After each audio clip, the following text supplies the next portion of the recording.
Hello and welcome to the NDTV Dialogues, a conversation of ideas. Tonight we begin a special series on the dialogues where we focus on the biggest challenge facing us globally. It's a challenge which will also determine how our future generations grow up. That, of course, is climate change. And this week, world leaders will meet in Paris. What really is the India perspective? What are our solutions? How are we looking at this issue and how it will affect 1.2 billion Indians? Joining me for more on that, I'm joined by the young dynamic minister handling, well, key portfolios really in this battle against climate change. He, of course, has power, new and renewable energy and coal. Piyush Goyal joins us. I'm also joined by Ashwani Kumar, who has the tough job of heading the Parliamentary Standing Committee of Environment, Forest, Climate Change. He's also a Rajya Sabha MP. Also with me, Sunita Narain, a key voice for the environment in India, both in the UPA and now with the NDA government. She's also in the Prime Minister's Council for Climate Change. And of course, I've got a special audience of select guests and young people to ask our panelists questions. Thanks very much for joining me. Mr. Goyal, the summit in Paris is what the world will be watching. And of course, tragically, this is also the site of terror attacks just last week. The Prime Minister made a very interesting statement in his speech at the G20 where he said terror and climate change are the two biggest challenges facing the world. And he says India will lead the path in both. How would we lead the path in climate change when often we are being cast as, I wouldn't say a villain, but as somebody who's not living up to their promises if you look at it from a Western prism? Well, India has come out with INDCs, which probably are amongst the best in the world. The intended nationally determined contributions of India, which is at the cusp of its development cycle, today have been appreciated worldwide. I've been interacting with ministers and with energy experts and environmentalists around the world in the last few days. We had the French foreign minister yesterday, and over dinner he was appreciating the way India has gone very systematically in addressing issues of climate, adaptability, mitigation, serious efforts to reduce our energy consumption. And in the overall context today, India is in leadership role when it comes to addressing concerns of climate change. There's nobody who calls us a villain. There are, of course, concerns about what should be the responsibility of each nation when we are addressing the problems of climate change. We've had a 150-year history. In the 150 years gone by, certain nations have used energy access at affordable and very low prices to be able to develop their world. They have large GDPs, they have highways and roads, and they have ports, airports, industry, and they've got economies which are very large for their size of population. And that's where they've used up the available climate space, the available space to emit carbon dioxide into the atmosphere. India over the last 150 years has hardly consumed any amount of that available space. And therefore, when one looks at the responsibility cast on different nations, we believe the developed world should have a larger responsibility cast on them. They have a larger role when it comes to mitigating these concerns, and they'll have to vacate that space quickly. They'll have to address their own challenges faster than countries like India. But I'm just going to get Mr. Ashwani Kumar in on that, because Mr. Ashwani Kumar, the UPA as well, and this is a stance the NDA has also continued, has been very careful about making sure that there's no kind of linkage being made or no kind of target being set for us externally. How is the UPA or how is the Congress now going to actually support the Indian government on this? And why is it that we don't see enough of an India stand? What does the main opposition party feel on an issue of climate change and India stand in Paris? Why do we not see bipartisanship, more discussion, more debate in front of the country on what our main political parties feel on this issue and how you will back the government on this, or whether you agree with the government? Well, I think you've made very pertinent comments, and I would tend to agree that the challenge of environment is so great, it is so critical that it does not admit of a partisan agenda. We should have formulated our approach in Paris on the basis of a political consensus, but regrettably that effort was not made. It ought to have been made. There were no formal consultations with the opposition. In the Parliamentary Standing Committee on Environment and Forest, which I have the privilege of chairing, we did ask for government's point of view and perspective, which was explained to us in some detail but not in its full dimensions. Having said that, I would like to make two principal points. One, that Paris and similar conventions in the past and conferences in the past have actually been devoted to one singular objective, namely a balanced, cooperative, equitable global architecture which could address the challenges of environment. Climate change is a reality. It is upon us. And India is one of the countries most affected by this for the simple reason that we are home to 18% of the world's population, 15% of the world's livestock. We have sectoral divisions where certain areas are more affected by the havocs of climate change, others are slightly less affected, but on an overall basis, we have to meet these challenges, and we have only 2.3% of the land mass and 1.7% of the forests. Now, all environmentalists tell us that one of the principal issues which is required to be addressed in any debate on climate related issues is preservation of our forests. Our internal record has been dismal, but we'll come to that later. The 33% INDCs that we have committed and pledged is a reasonable target. And I think the demand which is now being raised by some countries is that even these targets must be revisited. I don't think it's a fair demand. I think the government and the opposition have to work together in a cooperative and in a harmonious manner in order to ensure that we redeem the faith that this generation has put in us, because this is an issue that gives rise to intergenerational equities. I believe that India's voice in the global arena will only be heard with respect if we have a credible track record of environmental protection at home. I'm sorry to say that that is not so. I don't think in the last 1.5 years any major initiative has been taken that could arrest the decline in environmental parameters. One last point.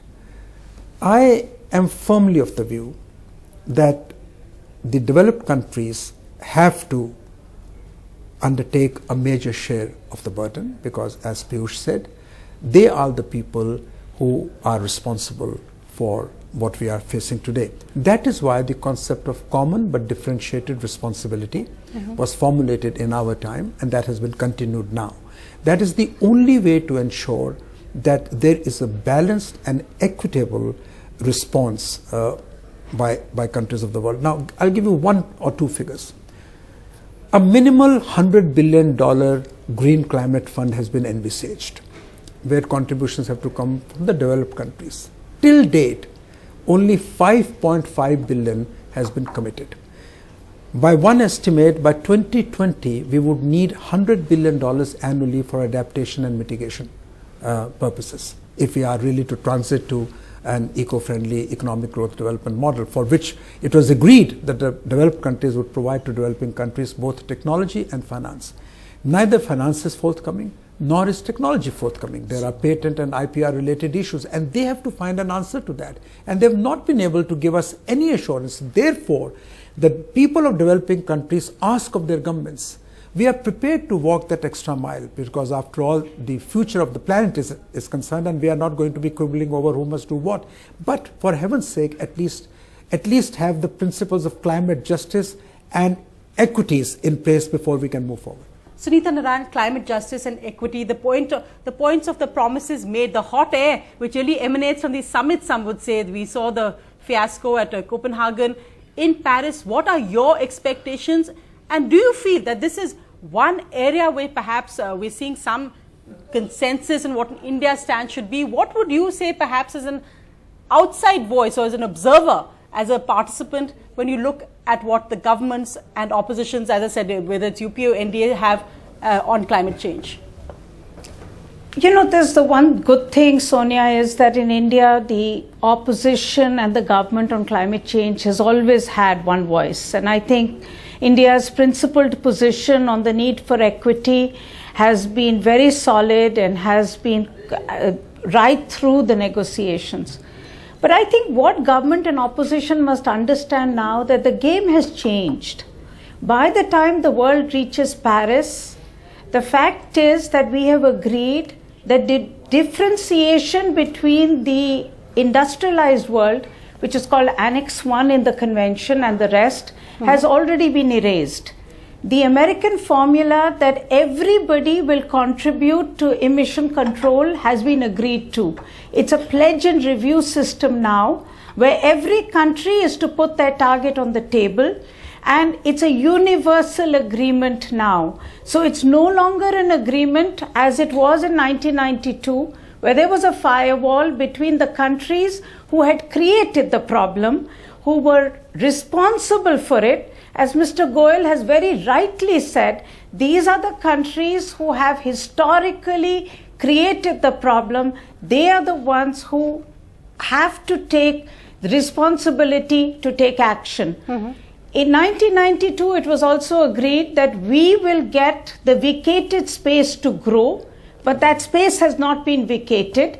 It was also agreed in 1992 that there would be money and technology for us to grow differently. That was also not available. So we are all going to Paris now in a very different world. The fact is, the rich world has not decreased its emissions, but emerging world, namely China, has actually increased its emissions. Now we have a situation where we have all countries putting their targets on the table, and the sum of those targets do not add up to keeping the world safe. So the question for India is, how will we operationalize equity in this situation? Because what the Americans and Europeans are doing is that they are taking up more and more of the space. Their lack of ambition means they will apportion and appropriate more of the carbon space, leave very little for our development. That's what Paris is about. Paris is no longer one where we can talk about big words of equity and come home empty-handed. We have to make sure that we can operationalize equity in the Paris Accord. So that's the tough job for the government of India. Tough challenge for the Prime Minister, but an interesting proposition really was the whole solar alliance. And in that sense, I think the Prime Minister has given new ground or shape to a new idea. What does that exactly mean, beyond it sounding catchy and many people welcoming it? But what does it actually mean? What is this solar alliance? Well, much against what my friend just said, that the government has not done much in the last 1.5 years. I think the whole country knows what this government has done. The solar energy program, for example, which was the National Solar Mission, had planned to scale up solar energy to 20,000 megawatt by 2022. From where? Because it's right now we were at 2,400 when this government got sworn in. So that's a huge ambition. Yeah, but Prime Minister Modi, who's often articulated that climate change and concerns for a cleaner planet is an article of faith for him. It's not just a matter of what happens in Paris or Lima or what the international community wants. He's scaled it up to 100,000 megawatt. So from 2,400, which was the position in 2014, by 2022, we are now scaling it up to 1 lakh megawatt. And we have drawn up very, very cogent, very reliable and very structured program how this will get scaled up.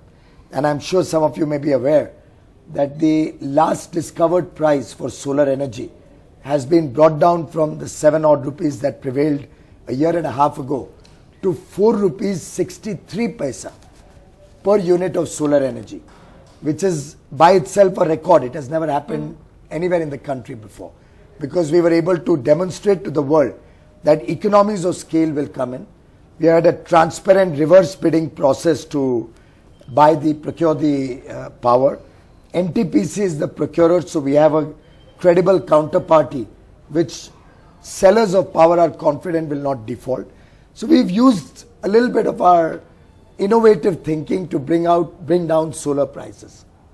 Now Prime Minister has initiated the next level, and now the thinking is that all the countries between the Tropic of Cancer and the Tropic of Capricorn, and there are about 102 countries which fall within these two tropics, will all get together into an international solar alliance. We are launching that on the 30th of November on the sidelines of the COP21. The French President Hollande and Prime Minister Modi together are co-sponsoring the International Solar Alliance. We've got very good response from countries around the world, and we do see in that alliance a framework being created where we'll all support each other with technology, with funding, better practices, greening the grids, helping countries to evacuate green power, helping countries with reserves and with spinning reserves or peak load reserves, which can help balance the grid and further encourage the spread of renewable energy. So India today has embarked on the world's most ambitious renewable energy program, 1,75,000 megawatt of renewable energy from a base of about 26 or 27,000, which we inherited in 7 years.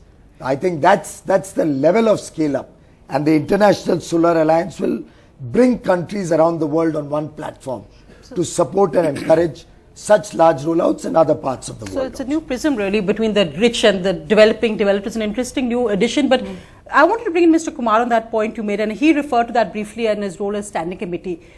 It's that challenge that the government, any government, will have to face between development, growth and environmental concerns. And I think one issue that has been raised with this government, which his committee has raised, has been about environmental clearances. In the UPA, the problem was they were too slow. You had your own Congress vice president say what's happening with environmental clearances in a very dramatic overnight sacking of an environment minister.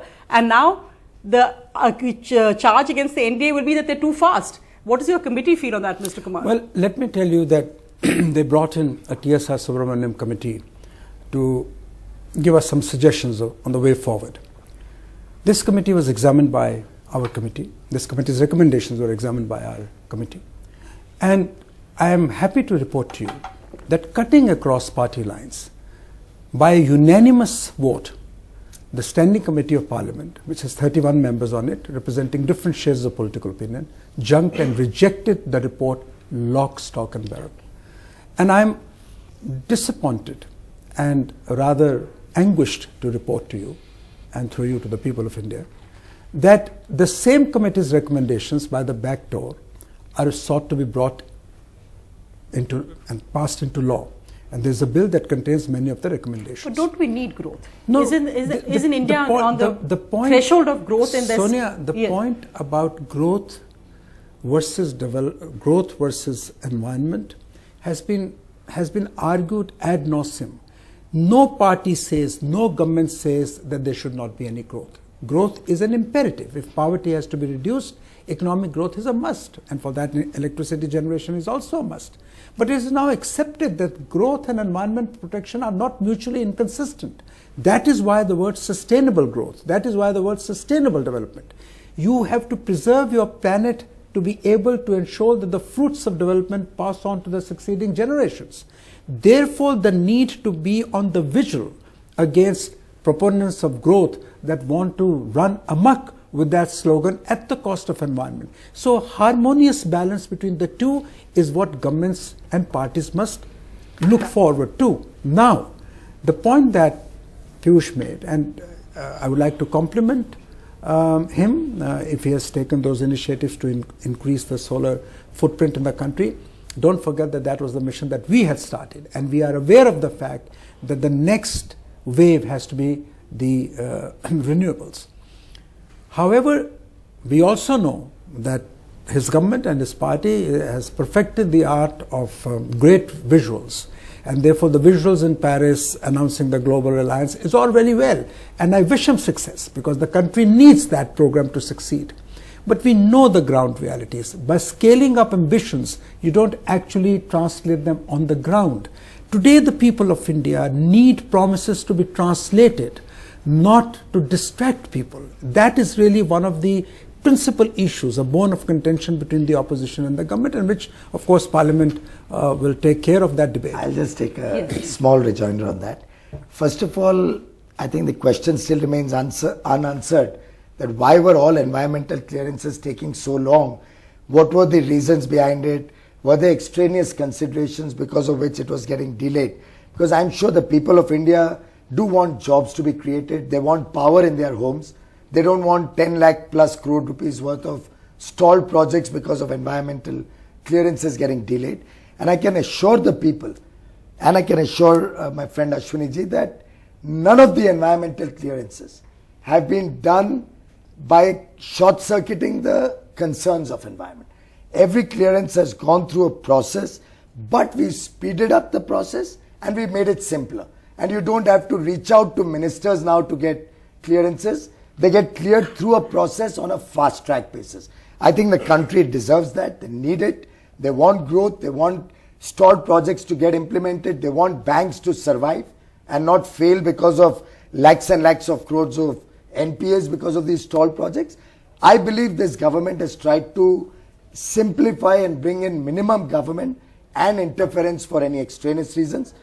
Also, this solar plan, I do grant, was started by you.